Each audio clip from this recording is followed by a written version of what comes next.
Salut les investisseurs, dans cette vidéo, on va analyser ensemble le géant du CRM Salesforce. Avant de commencer, je vous rappelle que si vous souhaitez demander des analyses d'actions, vous pouvez le faire en rejoignant le canal Telegram dont le lien se trouve en description de cette vidéo. Et pensez à vous abonner à la chaîne pour ne pas rater les prochaines analyses.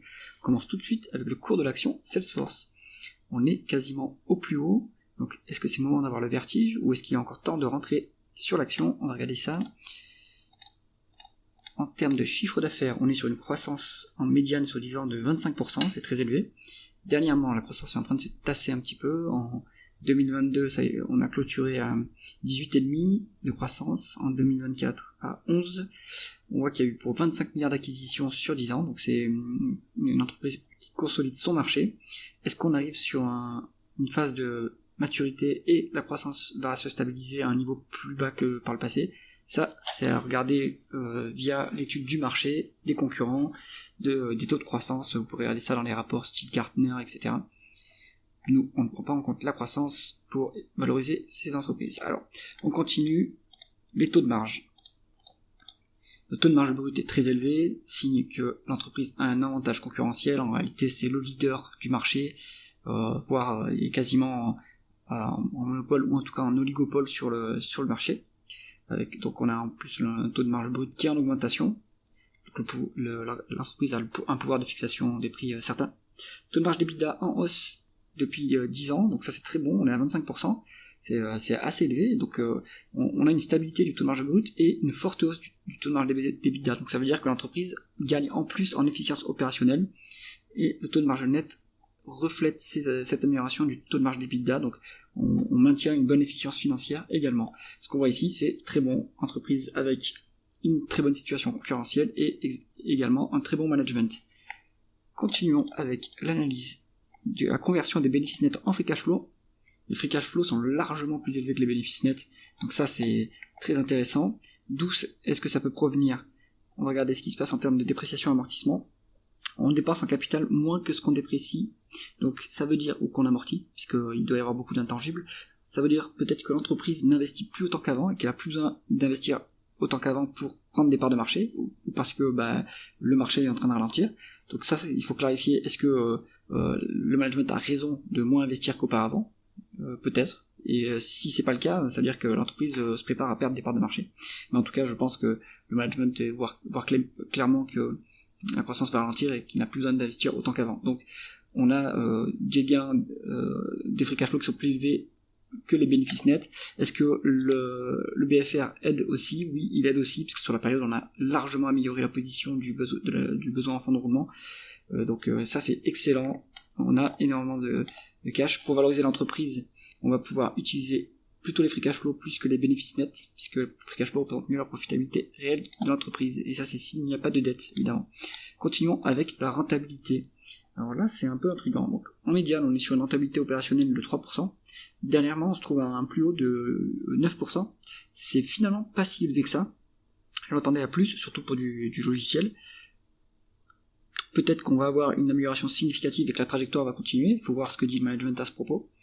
À ce niveau-là, on est limite pour autofinancer la croissance, puisqu'on rappelle que la croissance là est dernièrement à 11%, on est actuellement sur un ROIC à 9%, donc peut-être que l'entreprise a besoin de dette pour pouvoir faire de la croissance.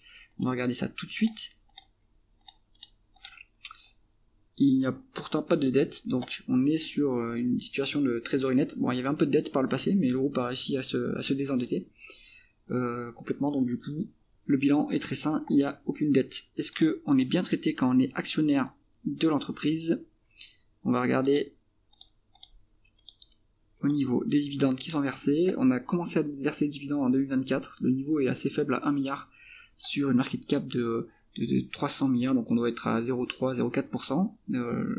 L'entreprise a largement de quoi augmenter ce dividende, puisqu'il n'en représente que 10% des free cash flow. Donc là, c'est sûr que ça va augmenter. Ce qui est moins bien, c'est qu'on a été dilué sur 10 ans en tant qu'actionnaire. Donc, il faut regarder d'où provient cette dilution. Moi, à mon avis, c'est du paiement en actions des salariés, chose qui est classique dans les boîtes de la tech, dont fait partie Salesforce. On voit que par contre, ce compte d'actions, le nombre d'actions est en train de diminuer depuis 2024. Est-ce que structurellement l'entreprise va racheter ses actions et reluer ses actionnaires? Ça, il faut le voir dans la politique d'allocation du capital du groupe. Coefin calcule un rendement total de l'actionnaire de 3,2%, donc ça va être rachat d'actions, désendettement et peut-être, et du coup le dividende. C'est un niveau qui commence à être intéressant pour un actionnaire moyen long terme. On va regarder maintenant la valorisation. On peut se mettre en price to free cash flow puisqu'il n'y a pas de dette. La médiane de price to free cash flow 12 derniers mois est à 40. Actuellement on est sur du 27 dans l'absolu, donc 40 c'est très élevé. Après s'il y a de la croissance, pas forcément.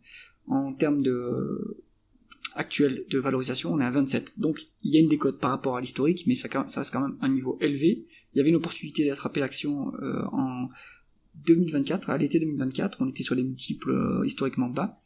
Si on veut un peu se projeter, moi je déconseille de le faire, mais on peut quand même regarder.